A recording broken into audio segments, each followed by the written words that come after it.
Text 14.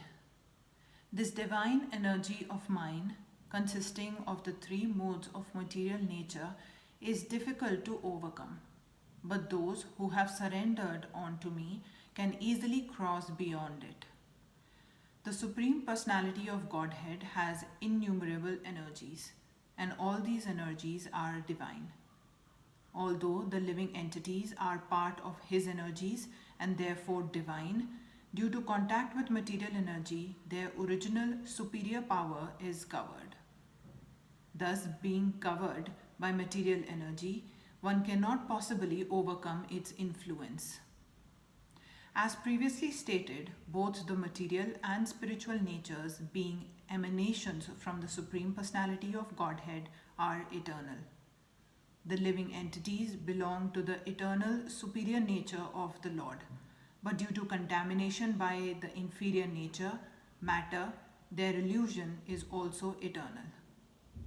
The conditioned soul is therefore called Nitya Baddha, or eternally conditioned. No one can trace out the history of his becoming conditioned at a certain date in material history.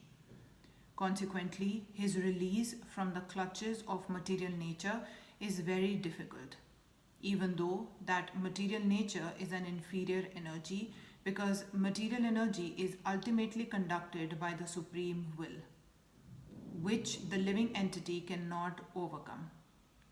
Inferior material nature is defined herein as divine nature due to its divine connection and movement by the divine will. Being conducted by divine will, material nature, although inferior, acts so wonderfully in the construction and destruction of the cosmic manifestation. The Vedas confirm this as follows. Although Maya illusion is false or temporary, the background of Maya is the supreme magician, the personality of Godhead, who is Maheshwara, the supreme controller. Another meaning of guna is rope. It is to be understood that the conditioned soul is tightly tied by the ropes of illusion. A man bound by the hands and feet cannot free himself. He must be helped by a person who is unbound. Because the bound cannot help the bound, the rescuer must be liberated. Therefore, only Lord Krishna or his bona fide representative, the spiritual master, can release the conditioned soul. Without such superior help, one cannot be freed from the bondage of material nature. Devotional service or Krishna consciousness can help one gain such release. Krishna, being the Lord of illusionary energy, can order this insurmountable energy to release the conditioned soul. He orders this release out of his causeless mercy onto the surrendered soul and out of his paternal affection for the living entity, who is originally a beloved son of the Lord.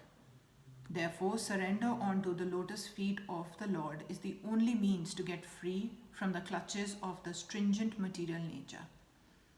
The words Mamadev are also significant. Mam means onto Krishna, Vishnu only, and not Brahma or Shiva. Although Brahma and Shiva are greatly elevated and are almost on the level of Vishnu, it is not possible for such incarnations of Rajoguna, passion, and Tamoguna, ignorance, to release the conditioned soul from the clutches of Maya. In other words, both Brahma and Shiva are also under the influence of Maya.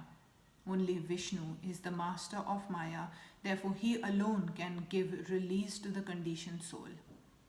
The Vedas, Svetasvara Upanishad 3.8, confirm this in the phrase, freedom is possible only by understanding Krishna.